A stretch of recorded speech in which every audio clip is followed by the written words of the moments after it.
소금.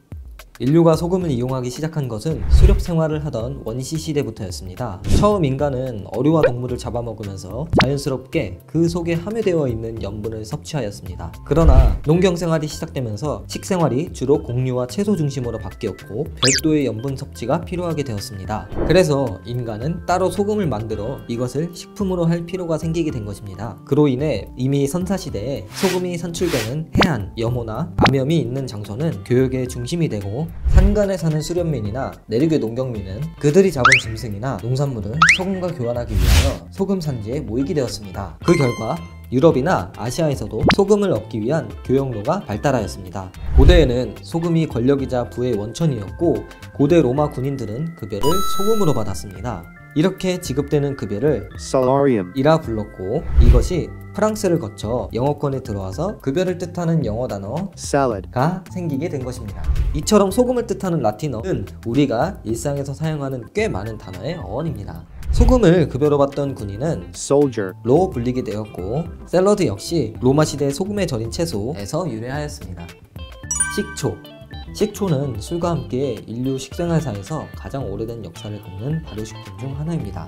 식초는 동서양을 막론하고 옛날부터 산미를 갖게 하는 조미료로 쓰인 것은 물론 민간의 약으로도 널리 사용되었습니다. 고대에서는 쓴 술이라고 불렸고, 술의 한 종류라고 생각되었습니다. 영어로 식초를 뜻하는 vinegar은 프랑스어의 비네그레가 어원인데 와인과 시다의 합성어입니다.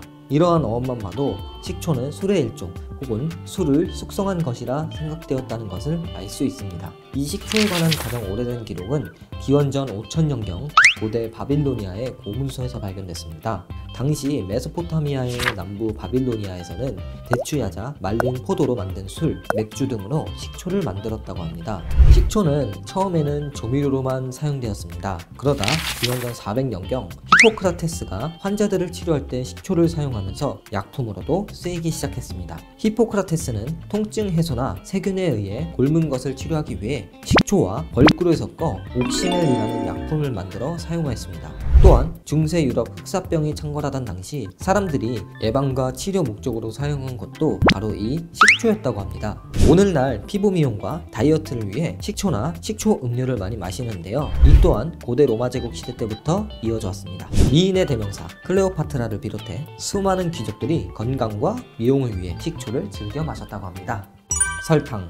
최초의 설탕은 인도에서 시작되었습니다. 기원전 327년 알렉산더가 인도를 침략했을 때 설탕은 세상에 처음 알려졌습니다. 알렉산더 군대의 사령관인 레아르쿠스 장군이 갈대와 같은 식물줄기에서 단맛즙을 만드는 것을 본 것이 최초였다고 합니다. 그것이 바로 사탕수수였습니다. 그는 벌의 도움 없이도 갈대의 줄기에서 꿀을 만들 수 있다는 사실에 놀랐으며, 그런 사탕수수를 가리켜 꿀벌 없이 꿀을 만드는 갈대라고 했다고 합니다. 또한 기원전 320년에 인도를 다녀온 그리스인 메가스테네스는 설탕을 돌꿀이라고 소개했습니다. 설탕을 돌이라고 표현한 것으로 보아 그때 이미 액체 상태의 사탕수수즙이 아닌 결정화된 상태의 설탕이 생산되고 있었음을 알 수 있었습니다.